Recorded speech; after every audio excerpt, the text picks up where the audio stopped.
You know what is a blended family? Yeah.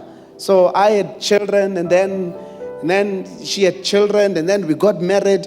And those can be very challenging. Can be challenging because some of us, you got to raise, you come on very late into the kids' lives.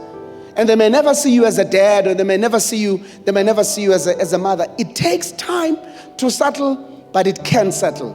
And one of the ways in which you help the blended family settle is, number one, the parents must set the tone. You must make the decisions of how to handle the home. Because some of you are dealing with children who, when they go visit, each time they come back to you, they are being poisoned. They are told this and that about you. And so you almost have to work twice as hard. And that's the truth. Because at the end of the day, when the child or the children come back to you, they are not the parent, you are the parent. And now you need to be able to say, to block everything else that was said and realize that I still have a God-given responsibility over these children to make sure that I raise them well.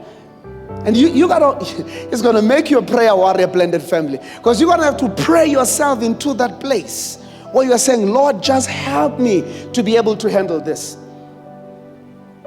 And some of you are going to now have to let go of your kids and allow now the spouse in the family to discipline the kids. One of the worst things that can happen in a blended family is when you try and protect your kids from your spouse. You don't do that. You don't do that. You build a relationship with your spouse of trust, so that you know that I can trust this woman, I can trust this man with my children. That does not happen when the children are there. It happens when the children are not there. So that when then your spouse deals with your kids, you don't try and protect them from your spouse.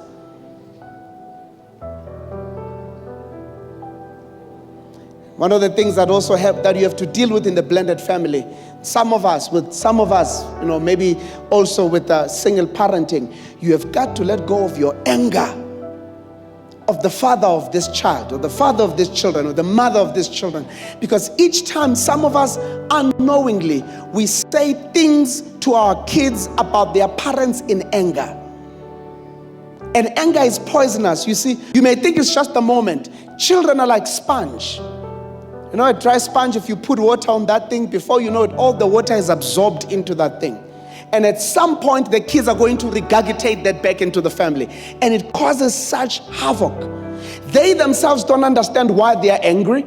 But what's happened is that over time, the anger of the other parent has gone so deep into them that the children themselves become angry. That's why when the Bible talks to fathers, it says, fathers, do not make your children bitter.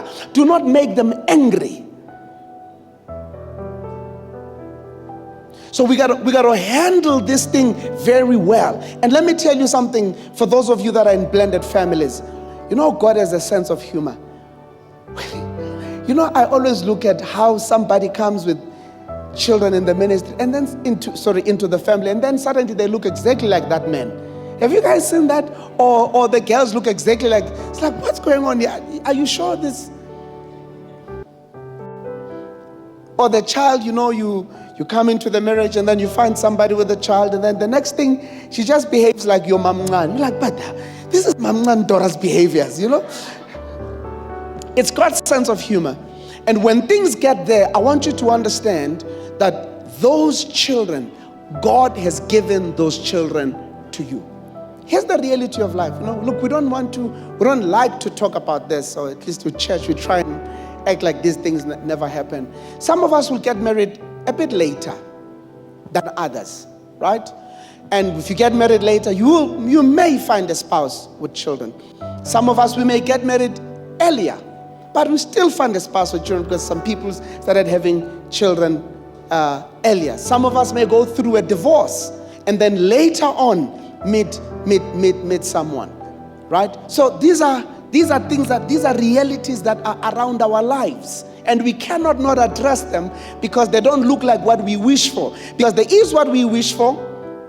Other people are so blessed, man, that they just got married, didn't have children, had their children in the marriage. I think that's an ideal situation. But the reality is that it does not happen to all of us.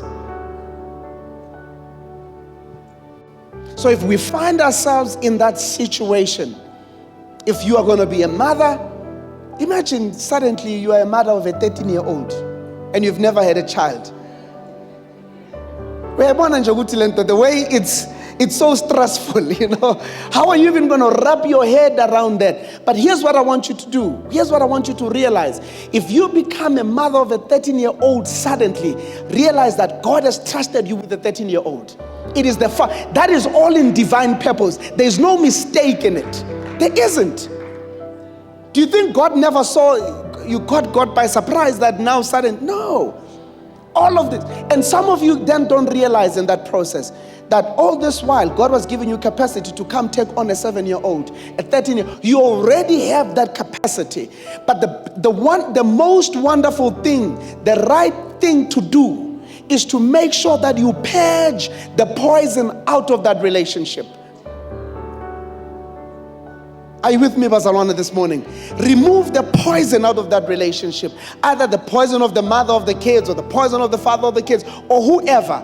And let those kids, when they come to you, let me tell you something about kids. Kids, it's not what you say to children, it's what you do.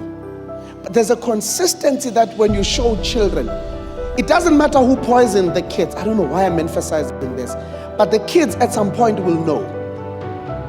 Don't worry about what is being said.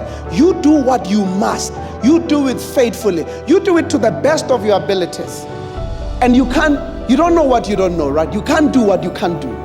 But you do the best that you, at some point, the kids will say, they will know that, my mother poisoned me against my mother's wife. And I know that that woman loved me because the actions were so consistent.